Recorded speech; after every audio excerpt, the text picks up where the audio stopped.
وأشهد أن محمدا عبده ورسوله أرسله بالهدى والفرقان. اللهم صل وسلم وبارك على من أنزل عليه القرآن سيدنا ومولانا محمد وعلى آله وأصحابه وأنصاره وجنوده الذين تمسكوا بأشرف الأديان. أما بعد، يقول الله تعالى في كتابه الكريم: سبحانك لا علم لنا إلا ما علمتنا إنك أنت العليم الحكيم. رب اشرح لي صدري ويسر لي أمري واحلل عقدة من لساني يفقهوا قولي. Para ummahat beserta kajian MT Al-Mukhlisun hafizakumullah, mudah-mudahan Allah senantiasa muliakan, senantiasa ridhoi dan berkahi. Alhamdulillah, pada pagi yang penuh berkah ini Allah Subhanahu wa taala mudahkan kita semua untuk melanjutkan suatu amalan yang insya Allah sangat Allah cintai, amalan yang sangat agung keutamaannya, amalan yang akan membawa keberkahan dan menjadi pintu-pintu kebaikan.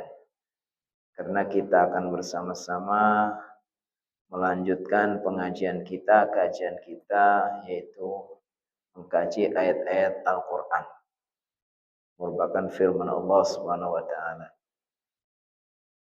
Salawat dan salam mudah-mudahan Allah senantiasa limpahkan, curahkan teruntuk baginda tercinta sallallahu alaihi wasallam serta keluarganya dan para sahabatnya, dan mudah-mudahan kita semua tercatat tergolong sebagai umatnya yang kelak insyaallah akan mendapatkan syafaat dari beliau. Di antara yang membuat kita optimis, kita sangat berharap bahwa setiap umat Nabi Muhammad itu akan menjadi ahli surga. Beliau katakan, kullu ummati yadkhulunal jannah. Setiap umatku akan masuk surga. Maka kita berharap jangan sampai kita tercoret ya. Tercoret dikeluarkan dari deretan umat Nabi Muhammad.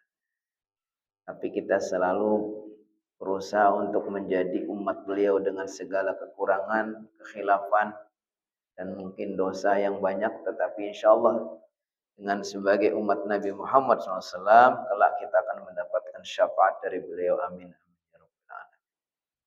Ada seorang sahabat dari kalangan kaum Badui. Ketika baginda SAW sedang melakukan ta'lim bersama para sahabat yang lain, tiba-tiba dia bertanya, "Ya Rasulullah, mata sa'ah?" Wahai Rasulullah, kapan datangnya hari kiamat? Lalu saat itu baginda tidak langsung menjawab. Selesai beliau menjelaskan mungkin kajiannya beberapa keterangan, lalu beliau bertanya, "Siapa tadi yang bertanya kapan datang hari kiamat?" Lalu sahabatnya mengatakan, "Saya wahai baginda." Lalu baginda bertanya, "Madza a'datta laha?" Kalau kamu bertanya kapan hari kiamat, apakah kamu sudah menyiapkan? Apa yang sudah kamu siapkan untuk menghadapinya? Lalu sahabat itu mengatakan, "Ya Rasulullah, saya tidak punya persiapan apa-apa. Kecuali saya cinta kepada Allah dan kepada baginda. Saya cinta Allah dan kepada Rasulullah."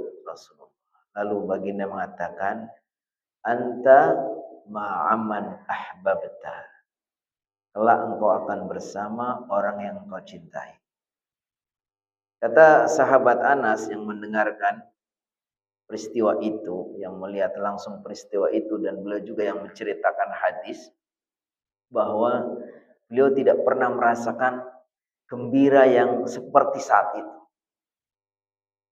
Dia merasa sangat pede, sangat optimis. Saya cinta kepada baginda, saya cinta kepada Abu Bakar, saya cinta kepada Umar, saya cinta kepada para sahabat yang lain. Ketika Rasulullah mengatakan engkau akan bersama orang-orang yang kau cintai, maka Anas mengatakan saya optimis mudah-mudahan saya juga akan bersama Nabi Muhammad dengan para sahabat yang lain di surga. Begitulah gambaran para sahabat begitu cintanya kepada Rasulullah, cintanya kepada Allah, yang dengan itu insya Allah akan menjadi ahli surga. Dan dengan itu juga orang akan menjadi taat kepada Allah. Makanya kata Allah, "Qul in kuntum tuhibbunallaha fattabi'uni yuhibbukumullah wa yaghfir lakum dzunub." Katakanlah wahai Muhammad, jika kalian itu betul-betul mencintai Allah, maka ikutilah aku. Ketika kalian memang menyatakan cinta kepada Allah yang tulus, yang benar, ya buktikan dengan apa? Dengan taat. Kita taat kepada Allah dan taat kepada Rasulullah, menghidupkan sunnah-sunnahnya, senang beribadah. Ini bagian dari pembuktian kita bahwa kita cinta kepada Allah Subhanahu wa Ta'ala. Mudah-mudahan amal kita ini juga ngaji yang rutin dan berbagai amal soleh yang lain itu sedang kita buktikan bahwa kita betul-betul cinta kepada Allah, kepada Rasulullah, kepada orang-orang soleh, kepada para sahabat, para tabi'in, yang mudah-mudahan dengan itu kelak kita akan bersama mereka di surga Allah Subhanahu wa Ta'ala. Kita akan mengkaji surat Al-Ghasyiyah. Sebelumnya kita baca insyaallah sampai ayat 16. Kita baca sampai ayat 16, kemudian kita kaji ayat per ayat insyaallah sesudah kita baca. Nah, saya membaca terlebih dahulu, kemudian ibu-ibu melanjutkan atau mengikuti sesudahnya. A'udzu billahi minasy syaithanir rajim. Sama-sama.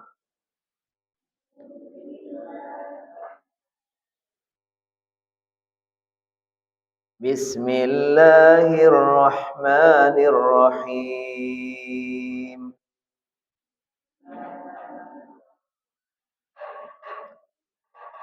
Hal ataka hadithul ghashiyah.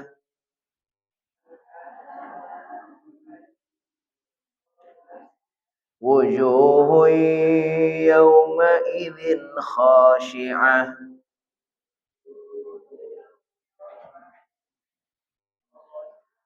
Amilatun nasibah.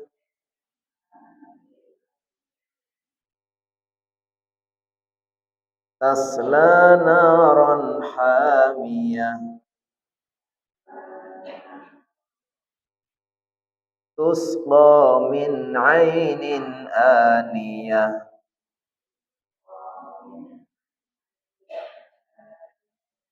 Laisa lahum ta'amun illa min dhari'.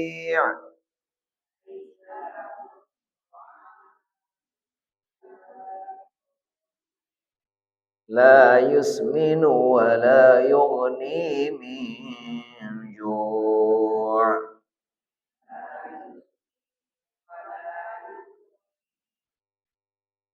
Wujuhun yawma idzin na'imah.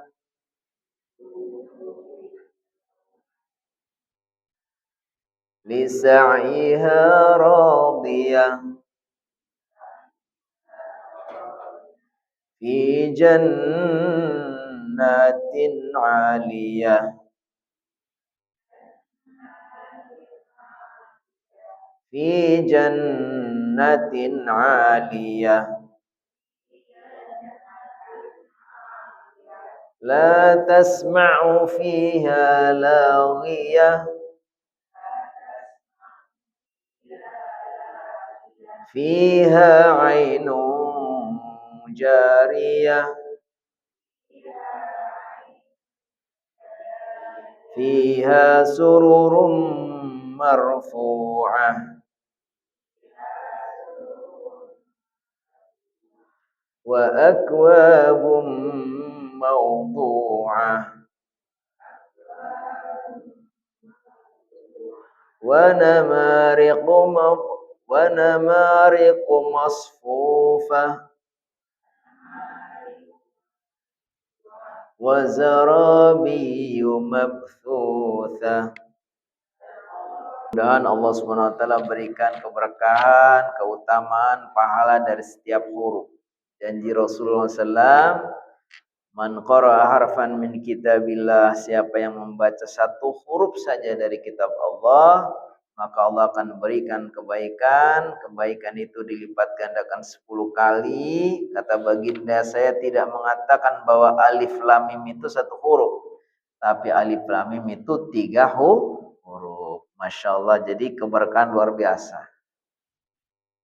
Termasuk ada seorang ulama yang nasihatin kepada kita, kalau kita itu susah membaca, terbata-bata membacanya, susah menghafalnya, untuk menghafalkan sepotong ayat aja harus berulang berkali-kali, itu justru karunia Allah.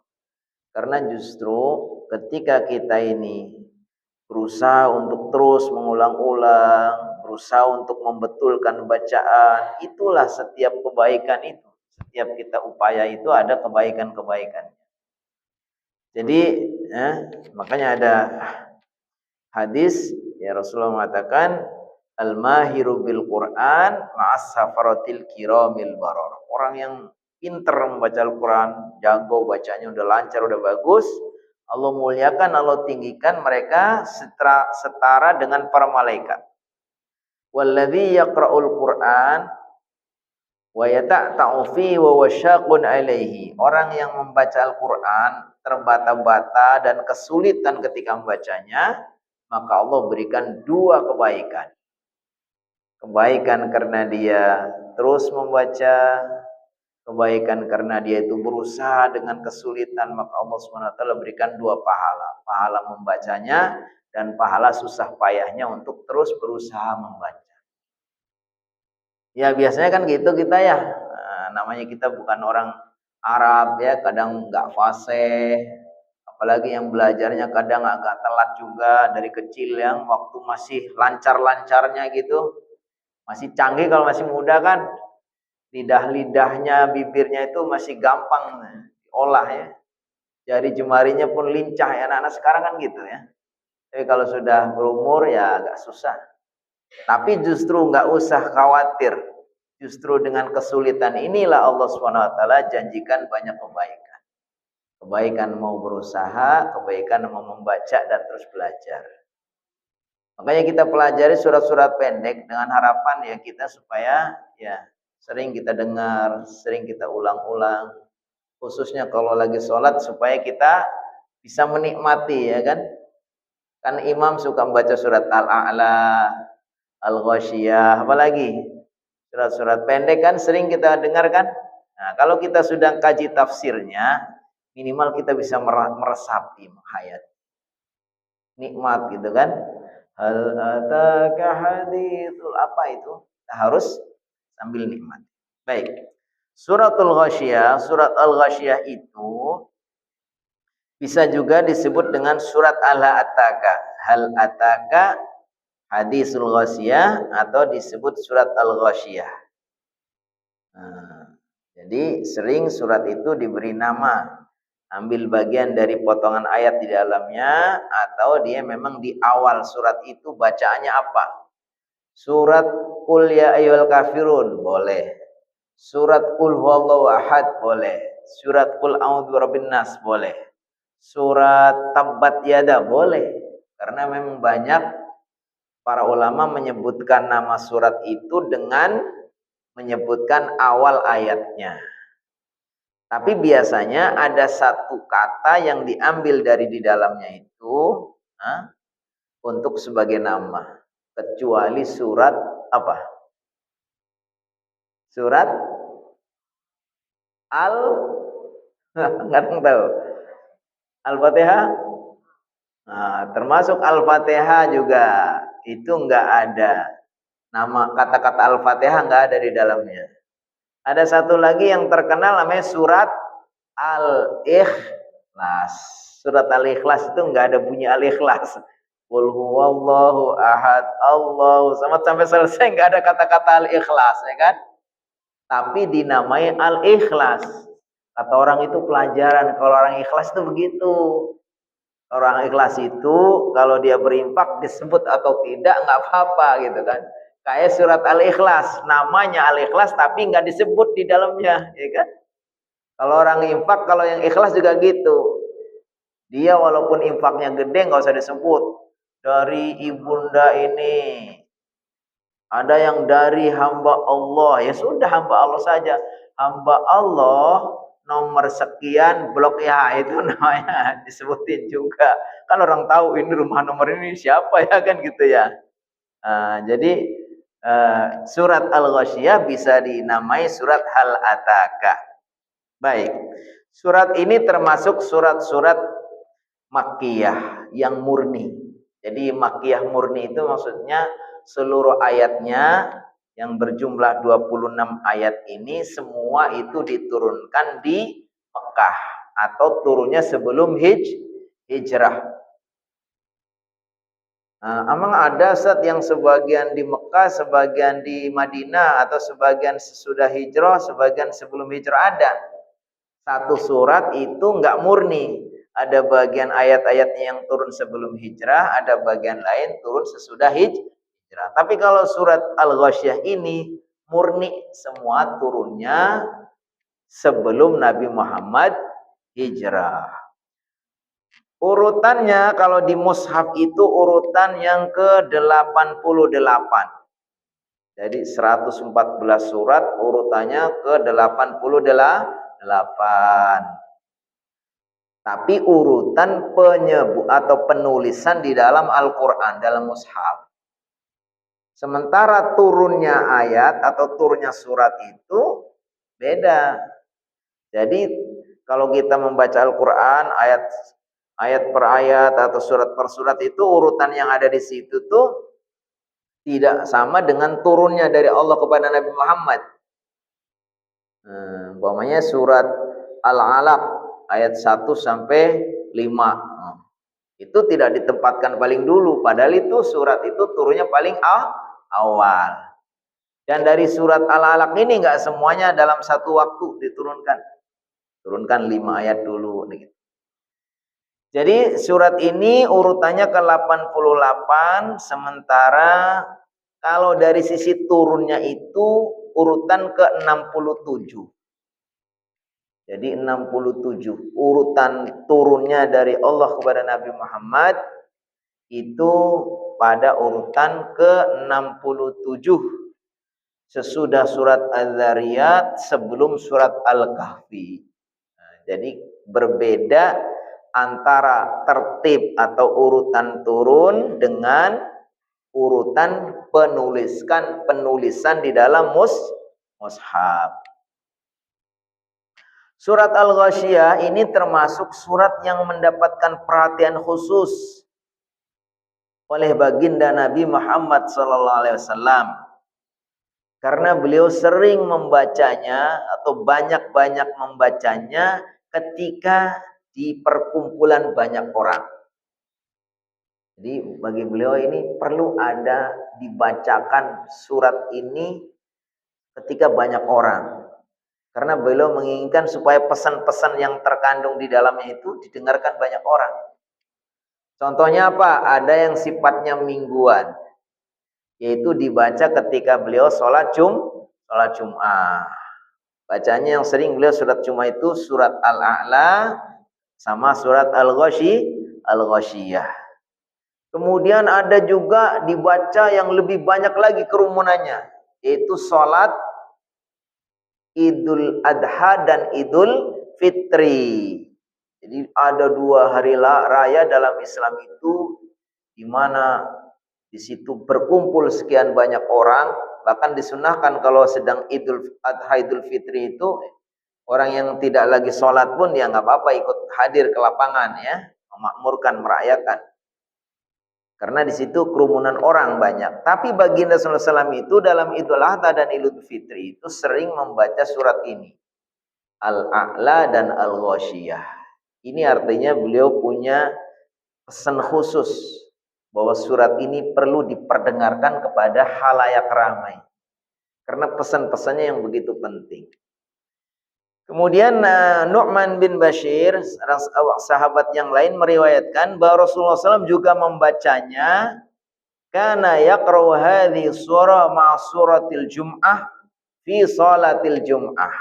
Nah, tapi dalam momen yang lain, ini menunjukkan bahwa beliau tidak selalu.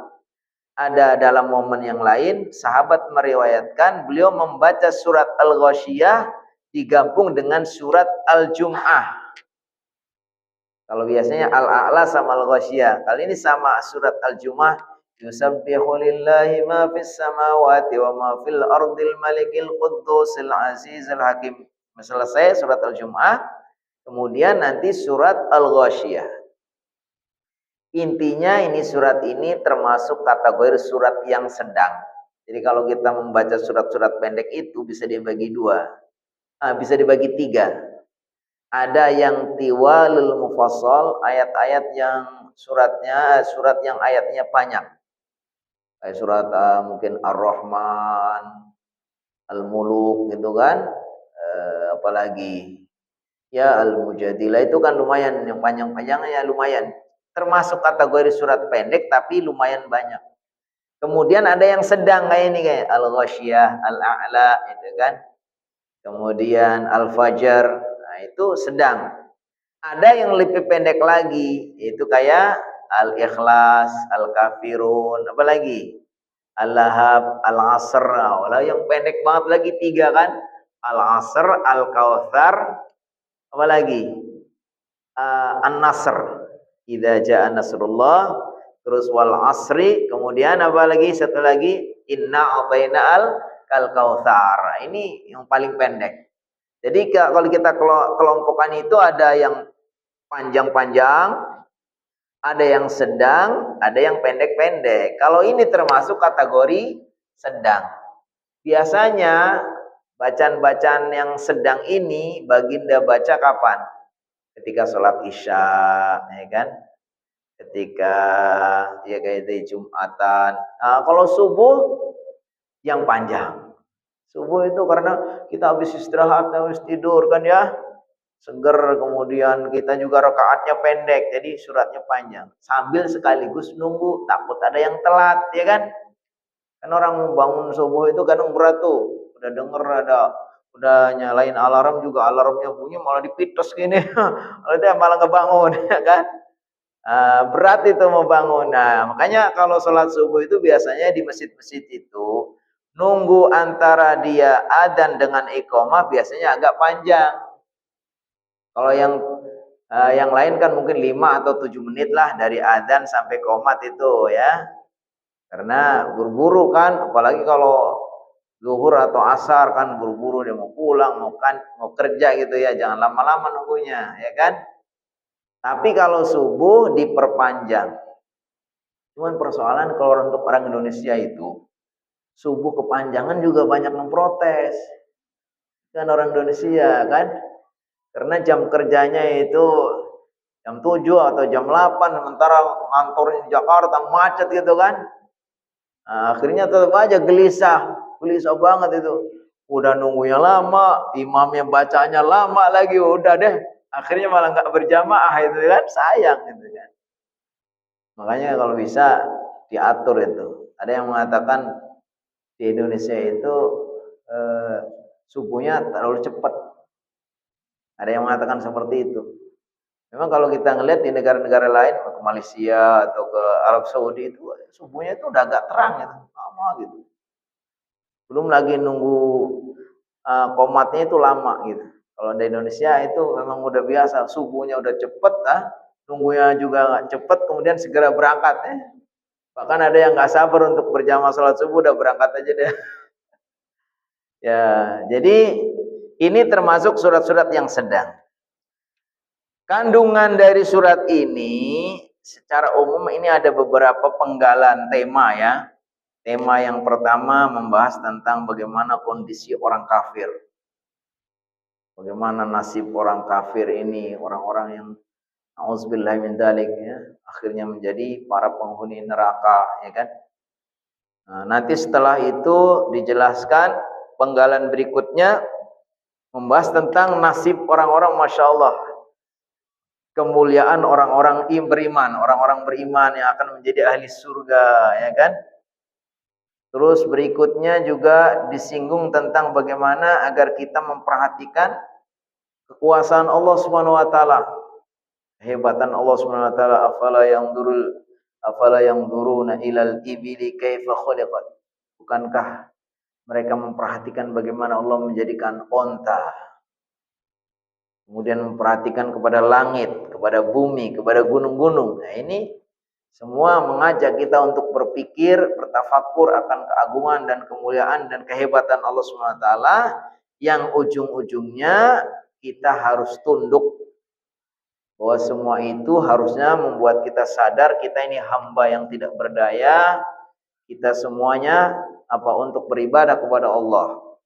Dan terakhir adalah bahwa kita semua nasibnya nanti semua akan kembali kepada Allah.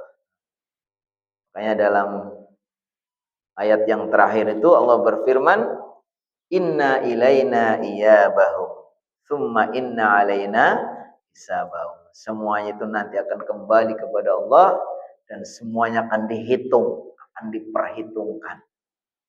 Semua yang kita lakukan di sini itu berkonsekuensi nanti akan dihisab sama Allah Subhanahu wa taala. Summa inna alaina hisabahum.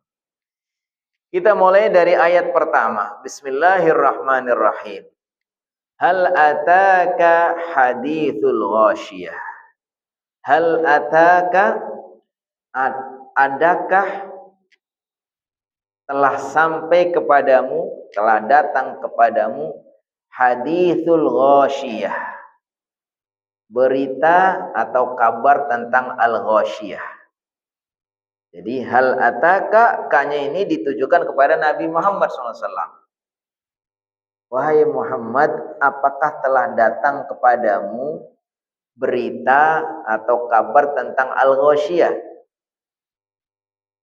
Ketika ada ayat, itu khitabnya atau penyampaiannya kepada Nabi Muhammad SAW, itu hampir seluruhnya itu ayat-ayat itu menunjukkan juga ditujukan kepada umatnya. Hal ataka hadithul ghasyiyah, apakah telah datang kepadamu, munya Nabi Muhammad, hadithul ghasyiyah, berita tentang al-ghasyiyah. Maka di sini memang ditujukannya ayat ini turunnya kepada Nabi Muhammad, tapi maksudnya adalah kepada Nabi Muhammad dan kepada kita semua pengikut Nabi Muhammad, khususnya dan umumnya kepada semua manusia. Karena Nabi Muhammad SAW diutus untuk semua manusia. Cuma nanti setelah beliau diutus menyampaikan dakwah, ada yang mau menerima sehingga menjadi mukmin, ada yang menolak tetap kafir. Nah, Nabi Muhammad dikatakan kepada beliau, adakah telah datang kepadamu berita tentang al-ghasyiyah? Jadi nadanya pakai nada pertanyaan. Tapi ada ulama yang memaksudkan, yang mengartikan bahwa itu sebenarnya bukan pertanyaan yang untuk dijawab, tapi pertanyaan untuk tahqiq. Tahqiq itu artinya sudah benar-benarkan. Bukankah sudah benar-benar datang kepadamu? Gitu. Bukankah sudah benar-benar datang kepadamu berita tentang al-ghasyiyah? Dua-duanya bisa. Ketika diartikan pakai pertanyaan, apakah telah datang kepadamu berita tentang al-ghasyiyah, maka para ulama mengatakan itu maksudnya untuk apa? Menunjukkan bahwa itu sesuatu yang harus diperhatikan. Jadi salah satu uslub, salah satu gaya bahasa supaya kita mendapatkan perhatian itu, kita menyampaikannya dengan cara bertanya. Maka Allah Subhanahu wa taala bertanya, adakah sudah datang kepadamu berita tentang al-ghasyiyah? Atau hal ini, kata-kata hal itu sebenarnya bukan untuk pertanyaan, tapi untuk menunjukkan tahqiq, yaitu penguatan yang sebenarnya. Bukankah telah datang kepadamu berita tentang al-ghasyiyah? Apa al-ghasyiyah? Al-ghasyiyah secara bahasa artinya yang menutup, yang menutupi. Tapi yang dimaksud di sini adalah salah satu dari nama-nama hari kiamat. Kita sering dengar dalam Al-Quran istilah-istilah yang bisa diartikan semua hari kiamat, tapi beda-beda. Al-Waqi'ah, artinya hari kiamat. Apalagi? Al-Qari'ah, hari kiamat. Kemudian As-Sakhah, hari kiamat. Kemudian Al-Haqqah, banyak sekali. Para ulama menyebutkan istilah-istilah hari kiamat dengan berbeda-beda itu disebutkan dalam Al-Quran berapa kali? 82 kali. Cuman kita nggak hafal di mana aja. Tapi kalau dicari-cari itu istilah dalam bahasa Arab hari kiamat itu disebutkan ada 82 kali dengan nama-nama yang beda-beda tapi maksudnya sama, al-qiyamah, itu hari kiamat. Maka kalau begitu kita artikan, adakah telah datang kepadamu wahai Nabi Muhammad berita tentang hari kiamat? Kenapa sih hari kiamat disebut al-ghasyiyah? Ya karena hari kiamat itu sesuatu yang betul-betul membuat orang itu tertutup oleh rasa ketakutan, tertutup oleh dahsyatnya bagaimana hari kiamat itu, siksaannya, berbagai macam kesulitannya, berbagai macam kepedihannya gitu. Makanya al-ghasyiyah. Makanya disebutkan takhsha wujuhahumun nar. Wajahnya tertutup oleh neraka. Nah, ini kata-kata al-ghasyiyah bisa kita artikan yang lebih simpel adalah hari kiamat. Jadi Nabi Muhammad itu ditanya, apakah sudah datang kepadamu berita tentang hari kiamat? Kalau belum datang, ini loh beritanya. Wujuhun yawma idzin khashi'ah. Yaitu di mana wajah-wajah pada hari itu khashi'ah. Betul-betul khusyuk. Khusyuk itu apa sih artinya? Khusyuk itu ada rasa takut, rasa merasa begitu hina, rasa begitu enggak ada artinya di hadapan Allah, itu namanya khusyuk. Tapi khusyuk di sini berbeda dengan khusyuk yang dimaksud ketika kita sholat. Kenapa? Karena masalahnya waktunya. Kalau kita diminta sekarang untuk sholat yang khusyuk, beribadah yang khusyuk, karena kita saatnya memang harus tunduk, patuh, merasa hina di hadapan Allah, merasa kita ini betul-betul nggak ada apa-apanya tanpa rahmat Allah, tanpa kasih sayang Allah itu. Tapi sekarang dimintanya. Nah, kalau yang sekarang mau khusyuk, mau tunduk, nanti di akhirat justru akan gembira, akan bahagia. Nah, orang-orang yang sekarang nggak mau khusyuk, nggak mau tunduk, sekarang itu malah sombong, nggak ada rasa takutnya, disuruh ini nggak mau, dilarang ini malah melakukan, disuruh ibadah nggak mau, itu nantilah yang di akhirat akan khusyuk, akan betul-betul rasa takut, betul-betul rasa hina, betul-betul merasa nggak ada apa-apa, merasa begitu. Makanya dikatakan wajah-wajah pada hari itu betul-betul ketakutan yang luar biasa. Betul-betul dalam kondisi yang menyeramkan banget. Kenapa disebutkan wajah-wajah di sini? Apa wajah? Iya, karena wajah ini pertama, kenapa disebutkan wajah? Karena wajah ini dalam satu anggota tubuh itu dianggap yang paling penting. Kalau kita mau urusan apa aja itu kan ya dilihat wajahnya kan. Foto kita mau. Orang kan kalau mau pergi umroh aja dipoto gini. Karena kan di wajahnya kan. Nah, kan wajah itu paling penting. Makanya disebutkan para ulama, kenapa disebut wajah itu disebutkan dzikrul ba'di yuradu bihil qul. Disebutkan sebagian tapi yang dimaksud untuk seluruhnya. Disebutkan wajah maksudnya itu adalah ya semua yang memiliki wajah itu, orang itu.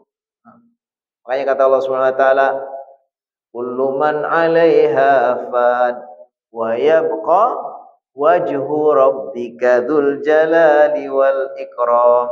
Semua yang ada di dunia ini, alam ini semua akan binasa. Wa yabqa wajhu rabbik, dan akan kekal wajah Tuhan. Wajah Tuhanmu bukan berarti Allah hanya wajahnya saja, bukan. Tapi penyebutan wajah ini disebut ke sebagian, tapi yang dimaksud keseluruhan. Kenapa? Karena wajah itu dianggap anggota tubuh yang paling penting. Yang kedua, kenapa disebut wajah? Karena wajah ini yang biasanya paling mengekspresikan kondisi orang itu. Ketika dia sedih, dia terlihat dari wajahnya. Wajahnya kelihatan bermuram durja, atau wajahnya memelas. Wajah itu kan kelihatan. Wajah orang yang sedang sedih, orang yang sedang duka, orang yang sedang nggak punya uang.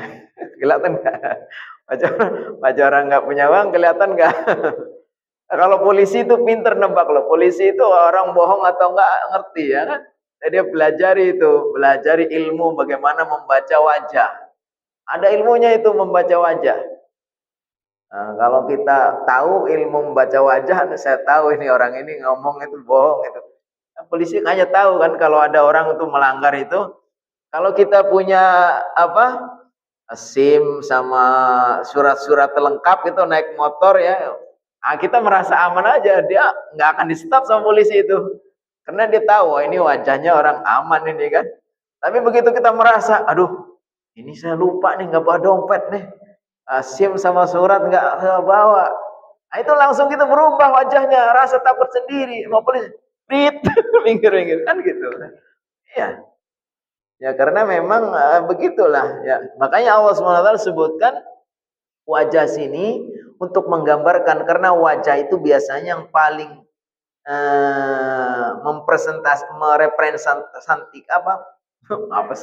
merepresentasikan perasaan. Jadi kalau digambarkan orang ahli neraka dalam kondisi yang sangat ketakutan, maka disebutkan wajah-wajahnya itu kelihatan. Wajahnya wujuhu yauma idzin khasyiah. Pada waktu itu wajah-wajah itu betul-betul merasa ketakutan dan kehinaan. Amilatun, amilah itu artinya yang beramal. Amilah yang melakukan amalan. Nasibah yang lelah. Amilatun mereka itu bekerja, beramal. Nasibah yang lelah. Tapi lagi-lagi ini juga salah waktu dan salah tempat. Kalau orang beriman, dia beramal sekarang. Dia beramal. Dia bekerja untuk mencari ridho Allah, untuk menafkahi keluarganya. Dia bekerja apa saja untuk melayani keluarganya. Semua dia kerja. Dia beribadah, melakukan berbagai macam aktivitas amal soleh namanya. Tapi memang sekarang, karena sekaranglah yang kita diperintahkan untuk beramal, ya kan? Kita disuruh beramal. Faqul i'malu fasayarallahu 'amalakum wa rasuluhu wal mu'minun fasaturadduna ila 'alimil ghaibi wasyahadah wa yunabbi'ukum bima kuntum ta'malun. Kata Allah, katakanlah wahai Nabi Muhammad kepada umatmu, silakan kalian beramal. Maka Allah dan Rasulnya dan orang-orang beriman akan menjadi saksi, akan melihat apa yang kita kerjakan. Dan nanti di akhirat, wasaturadduna ila alimul ghaibi wasyahadah. Semua akan dikembalikan kepada Allah, nanti akan diceritakan, akan dilaporkan, dicatat semua amal-amal kita. Ini si fulan, kamu amalnya ini semua ada catatannya. Makanya kalau dalam surat Al-Kahfi itu digambarkan bagaimana detailnya catatan Allah, nggak ada yang sekecil apapun melainkan semuanya ada catatannya.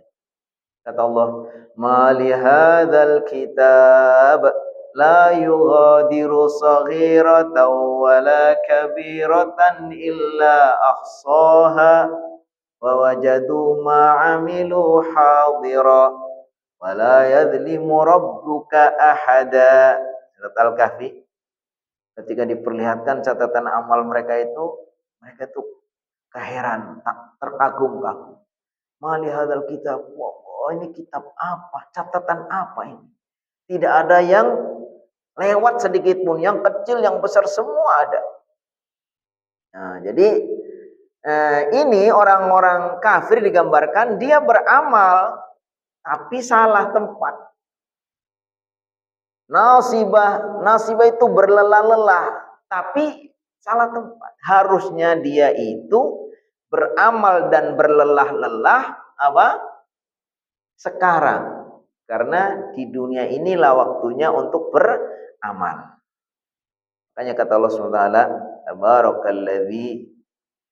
Tabarakalladzi biyadil mulku wa huwa ala kulli syai'in qadir. Alladzi khalaqal mauta wal hayata liyabluwakum ayyukum ahsanu amala. Ini Allah ciptakan mati dan hidup itu untuk menguji kita. Sekarang kita sedang diuji. Siapa di antara kalian yang lebih baik amalnya? Yang baik itulah yang nanti di akhirat akan menjadi orang-orang yang beruntung. Nah, ini disebutkan amilah, beramal tapi dia nunggu berlelah nanti. Nasibah, lelah-lelah tapi nanti. Udah kelewat waktunya. Sama dengan orang bertobat. Bertobat baik. Tapi kalau sudah kelewat waktunya, ya enggak Allah terima. Innallaha yaqbalu taubatal abdi ma lam yughayyir. Sungguhnya Allah itu akan menerima taubat seorang hamba sampai dia nanti nyawanya belum sampai ke kerongkongan. Nah, jadi ketika kita masih sehat, masih ada kesempatan seperti inilah kita beramal. Kalau sudah nanti udah mau mati kita baru taubat, Allah nggak terima. Seperti taubatnya Fir'aun. Dia mengatakan amantu billadzi saya beriman kepada Tuhan yang diimani oleh Bani Israel. Nah, kata Allah SWT, al-an waqad asaita min qabl. Sekarang kamu baru bertobat, udah mau tenggelam, udah mau mati baru. Dulu kemana? Dulu kamu malah ngaku sebagai Tuhan kamu. Nah, kan begitu. Jadi di sini orang kafir digambarkan juga seperti itu. Dia bekerja, dia berlelah-lelah tapi sudah kelewat waktunya. Harusnya kan apa? Di sa'ihi harusnya dia bersungguh-sungguh ya ketika di dunia ini. Beramal, berlelah-lelah ketika kita di dunia. Maka nanti di akhirat sudah tinggal menikmati hasilnya. Itu pertama, bahwa itu penjelasannya yang dimaksud adalah orang-orang kafir yang sudah kelewat waktu di dalam beramal dan dalam berlelah-lelah. Ada yang mengatakan bahwa yang dimaksud di sini adalah orang-orang yang beramal tetapi tidak diterima amalnya. Bisa juga karena tidak dipenuhi syarat rukun beramal. Syarat rukun beramal itu kan pertama, orang itu beramalnya harus ikhlas. Yang kedua harus benar. Benar itu sesuai dengan petunjuk yang diajarkan oleh baginda sallallahu alaihi wasallam. Makanya orang beramal itu syaratnya supaya diterima itu dua. Yang pertama harus ikhlas, niatnya karena Allah. Yang kedua harus benar sesuai dengan petunjuk Rasulullah sallallahu alaihi wasallam. Nah, ini orang-orang yang nanti nasibnya dia itu tidak diterima amalnya, dia beramal tapi amalnya dia beramal, dia berlelah-lelah tapi sayang amalnya tidak diterima. Karena tidak memenuhi syarat. Ada yang mengatakan yang dimaksudnya adalah orang-orang khawarij. Orang khawarij itu orang yang dia beramalnya sangat rajin, sangat luar biasa, berlebihan, ekstrim ya kan. Sampai digambarkan orang khawarij itu kalau kita bandingkan sholat kita dengan sholat mereka itu kita nggak ada apa-apanya. Puasa kita dengan puasa mereka nggak ada apa-apanya. Begitu rajinnya, begitu sungguh-sungguhnya. begitu beramalnya rajin sekali. Tapi disebutkan yamruquna minad-din kama yamruqu as-sahmu minar ra'yah. Tapi sebetulnya itu nanti agamanya, akidahnya itu lepas darinya. Jadi artinya orang itu akidahnya tidak benar. Baik. Tasla naron hamiyah. Tasla ini orang tadi yang sudah wajahnya begitu ketakutan, kemudian yang lelah-lelah dia, kemudian tasla naron hamiyah. Lalu orang itu masuk tasla, orang-orang itu, jiwa-jiwa itu masuk naron, neraka hamiyah yang panas. Hamiyah itu yang panas. Naron, neraka atau api, hamiyah yang panas. Iya, kenapa mesti harus disifati dengan kata-kata hamiyah? Bukankah setiap api itu pasti panas? Pertama karena hamiyah itu menunjukkan panasnya yang luar biasa. Bukan panas sewajarnya seperti yang kita rasakan api di dunia ini. Kita menyalakan api atau bara sampai sekian derajat panasnya itu. Bukan itu sekedar itu, tapi ini yang panas sekali, ya, hamiyah. Pertama karena memang panasnya beda. Yang kedua ada yang mengatakan karena memang api juga kalau Allah kehendaki bisa nggak panas. Sebagaimana peristiwa yang dialami oleh Nabi Ibrahim. Walaupun api kalau Allah kehendaki nggak panas, ya nggak panas. Makanya kata Allah SWT, Qul ya naru kuni bardan wa salaman ala Ibrahim. Qul, katakanlah wahai Muhammad Ibrahim, ya naru, wahai api, kuni bardan wa salaman. Jadilah kamu dingin dan menyelamatkan Ibrahim. Jadi ketika Nabi Ibrahim baca itu, ya, walaupun kelihatannya terbakar di tengah kobaran api, tapi Nabi Ibrahim tidak merasakan panas. Tapi ini disebutkan di sini karena disifati dengan kata-kata hamiyah. Itu artinya api yang sangat panas, yang merupakan puncaknya panas di sana. Tusqa diberikan minum min ainin, dari ain itu artinya sumber air, aniyah yang sangat panas. Ya Allah, auzubillah min dzalik, mohon perlindungan. Jadi orang-orang kafir itu udah dimasukkan ke dalam neraka sehingga dia merasa susah, kehausan sekali, minta diberi minum, minta diberi makan, ya kan? Tapi nauzubillah min dzalik, diberi minum tapi dikasih minum apa? Min ainin aniyah, dari sumber air yang sangat panas. Min ainin aniyah, dari sumber air yang sangat panas. Aitusqa, yaitu diminumi ashabu hadhil wujuh, orang-orang yang tadi wajahnya orang-orang kafir tadi, min syarabi ainin, yaitu dari minuman yang dari sumber air, qad anna haru, yang telah betul-betul memuncak panasnya. Ya Allah. Fa balagha ghayatuhu fi syiddatil har, maka mencapailah puncaknya rasa panas.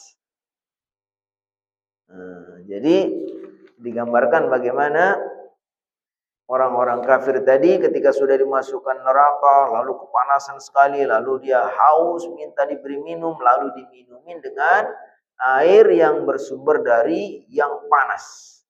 Air yang panas sekali. Laisa lahum, tidak ada bagi mereka ta'amun, makanan. Enggak ada makanan illa, melainkan min dhari', dari dhari'. Makanannya dhari', makanan dari pohon yang berduri atau buah yang berduri. Min dhari', kita coba baca arti apa min dhari'. Wa huwa syajarun finnar yushbihu syauq, yaitu pohon di neraka yang menyerupai duri-duri. Atau kita kenal namanya syajaratuz zaqqum, pohon zaqqum. Ta'amul athim, itu makanan orang-orang yang berdosa. Yaghli fil butun, di perut itu mendidih. Ya Allah, alhamdulillah min dzalik. Jadi orang-orang itu ketika dia minta minum dikasih minum yang sangat panas, ketika dia meminta makan dikasih makanan tapi dari dhori, yaitu makanan berduri, makanan yang tumbuh di neraka. Ka'annahu ru'usus syayatin, seolah-olah seperti kepala-kepala setan. Menggambarkan betapa makanan kayak apa. Dhori. Nah, kemudian disebutkan fihi ma fihi minal mararati wal hararati wa qubhir raihah. Itu makanan yang tumbuh di neraka menyerupai duri yang itu di dalamnya mengandung rasa yang sangat pahit, sangat panas dan sangat buruk baunya. Nauzubillah. Pahit, panas, kemudian baunya tidak enak sekali. La yusminu wa la yughni min ju'. La yusminu, tidak membuat gemuk. Ya, artinya enggak menjadi, ya kalau layaknya kalau makanan kan menjadi gizi, menjadi protein, menjadi kalori kan. Nah, ini di sana enggak.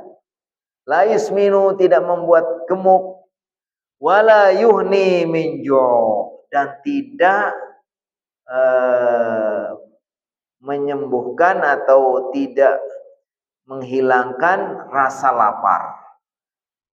Ya Allah, makanan apa ini? Makanan tidak membuat tenaga, enggak membuat daging, enggak membuat apa-apa, dan tidak menghilangkan rasa lapar. La yusminu, makanan itu dari dhori itu, dari makanan duri itu tidak membuat gemuk dan tidak menghilangkan rasa lapar.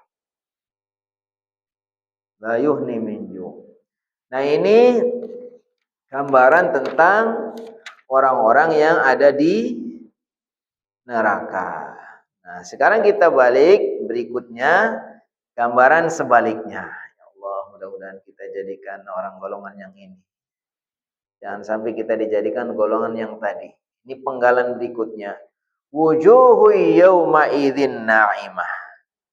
Pada waktu itu wajah-wajah, wujuhun wajah-wajah yauma idzin, pada hari itu na'imah.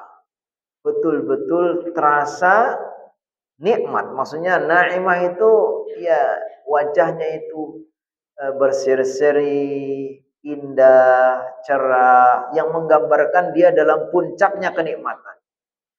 Sekali lagi disebutkan wajah, karena wajah inilah yang selalu mengekspresikan apa yang ada dalam dirinya.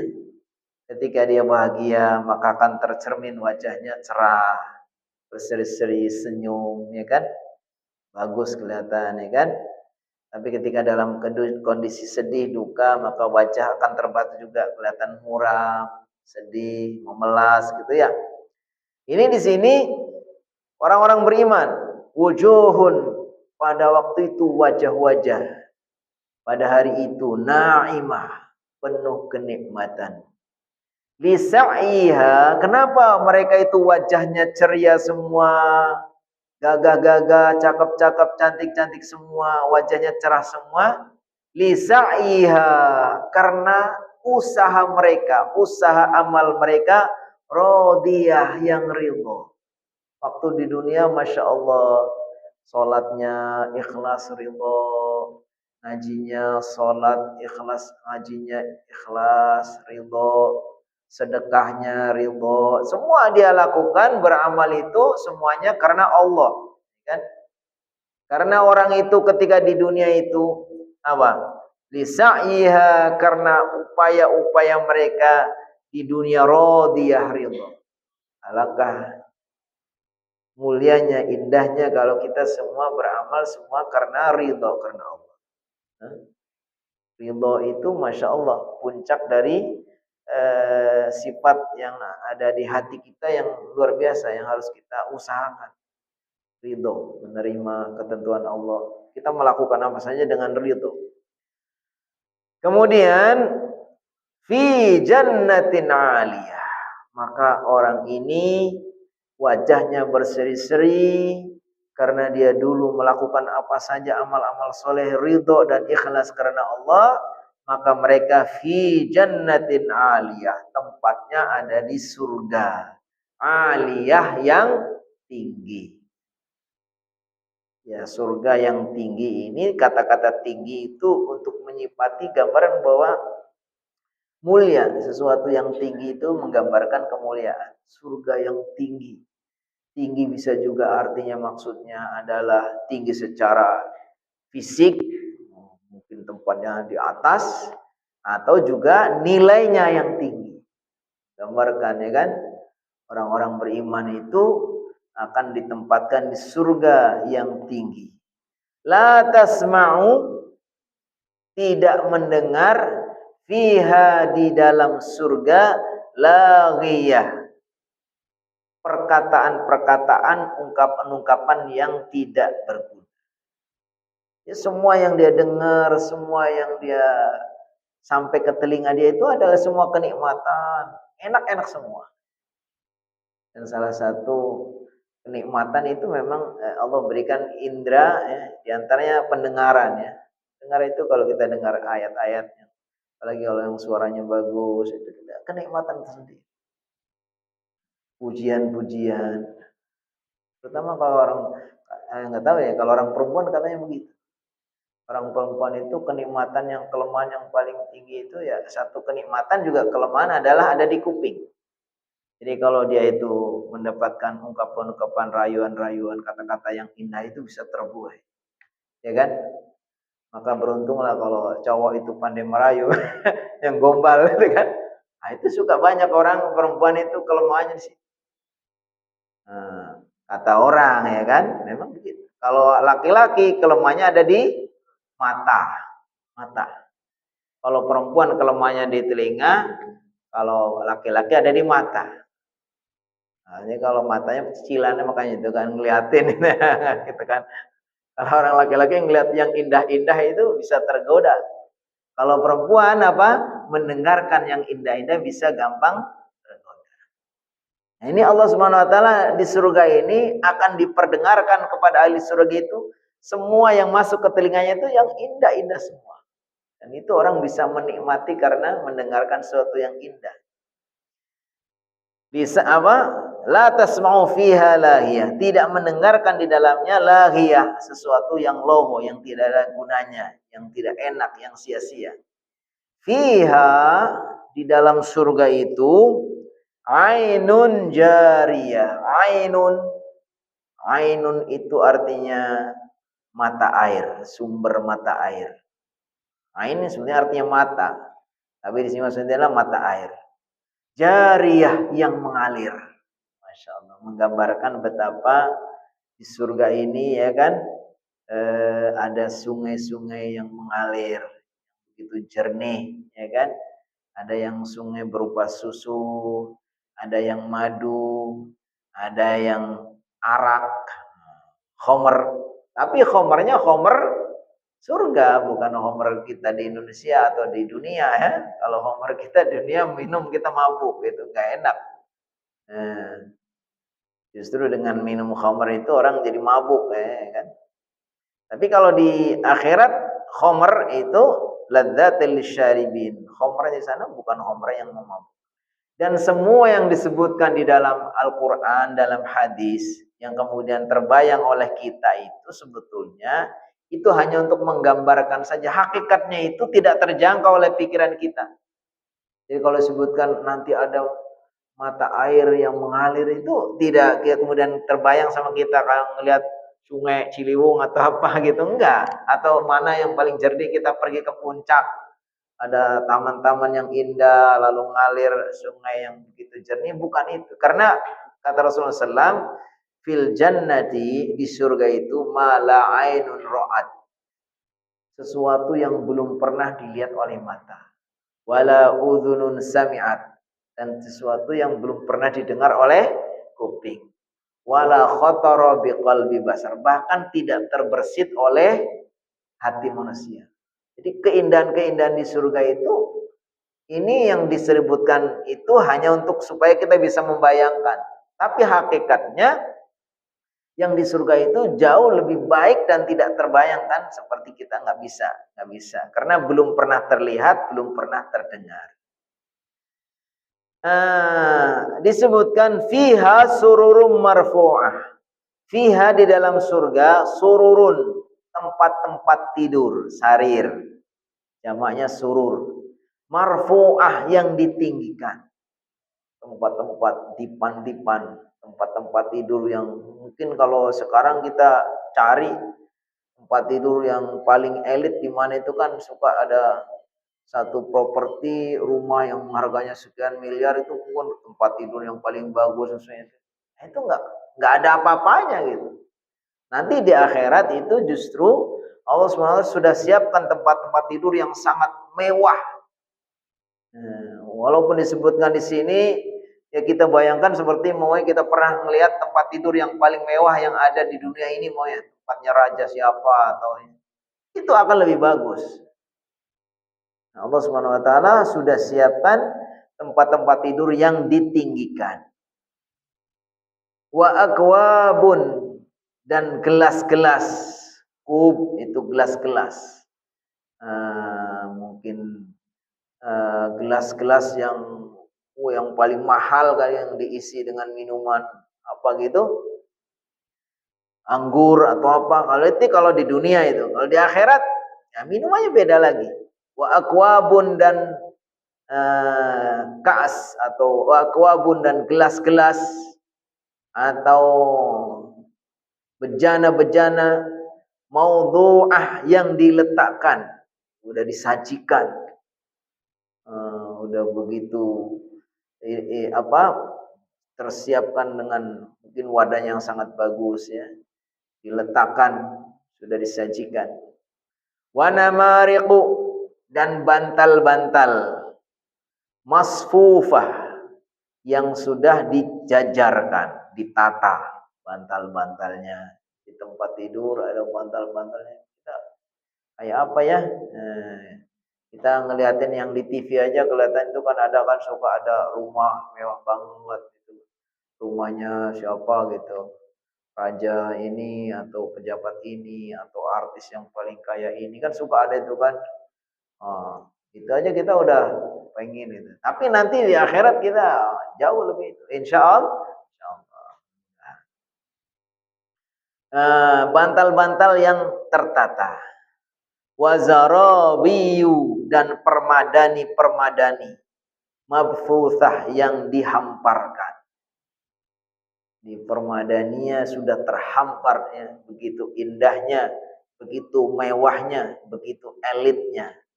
Nah, itulah untuk orang-orang yang beriman. Jadi kalau kita perhatikan di sini kebalikannya. Yang pertama Allah menggambarkan, menceritakan bagaimana kondisi orang-orang kafir yang begitu Masya Allah menakutkan, pedih sekali. Kemudian berikutnya diceritakan orang-orang yang beriman, supaya kita termotivasi, jangan sampai kita menjadi orang golongan yang tadi, na'udzubillah. Dan biasanya orang itu ketika disampaikan yang tidak enak dulu, itu dia akan merasa bahwa ketika dia mendapatkan enak, kenikmatan itu menjadi lebih berarti. Sama dengan orang kaya yang dulunya miskin, dengan orang kaya yang memang keturunan, itu kata orang beda. Keberhasilan yang berangkat dari susah, dia merasa betapa susahnya dia berjuang sampai akhirnya itu berhasil, dia merasa begitu berarti. Ya, sama di sini Allah ingin katakan bahwa ini loh, kalau kalian itu enggak beramal, enggak bersungguh-sungguh, ini nasib kalian seperti ini nih. Maka oleh karena itu janganlah sampai seperti itu. Mari kita beramal, nasibnya supaya seperti ini. Atau ada hadis gini, hadis yang menceritakan Rasulullah SAW bercerita bahwa ketika seseorang itu meninggal, lalu dia dikuburkan, ditinggalkan oleh yang menguburkan itu, maka akan datang dua malaikat. Dua malaikat itu menanyakan, Di antara bentuk pertanyaannya, ujiannya itu diperlihatkan kepadanya sosok baginda Nabi. Kalau ditanya man rabbuka wa madinuka, sudah bisa semua, lalu diperlihatkan sosok baginda Nabi SAW. Orang itu ditanya, tahukah siapa orang ini? Maksudnya ada baginda Nabi SAW. Kalau orang beriman itu, walaupun kita belum pernah ketemu, dia akan menjawab, wallahi innahu abdullahi wa rasuluh. Demi Allah ini adalah hamba Allah dan utusan Allah. Lalu setelah itu berarti orang itu bisa menjawab. Setelah bisa menjawab, maka kata Allah, wahai fulan, andai kamu tadi nggak bisa jawab, maka kamu akan menempati neraka. Diperlihatkan kepadanya neraka. Jadi diperlihatkan dulu. Dilihat sama, diperlihatkan kepadanya neraka. Lalu setelah diperlihatkan neraka, tapi karena kamu bisa menjawab, maka tempatmu akan di sana. Lalu diperlihatkan surga. Jadi merasa, alhamdulillah, untung saya bisa. Kayak gitu. Jadi nggak langsung, ya udah kamu itu surga, nggak kayak gitu.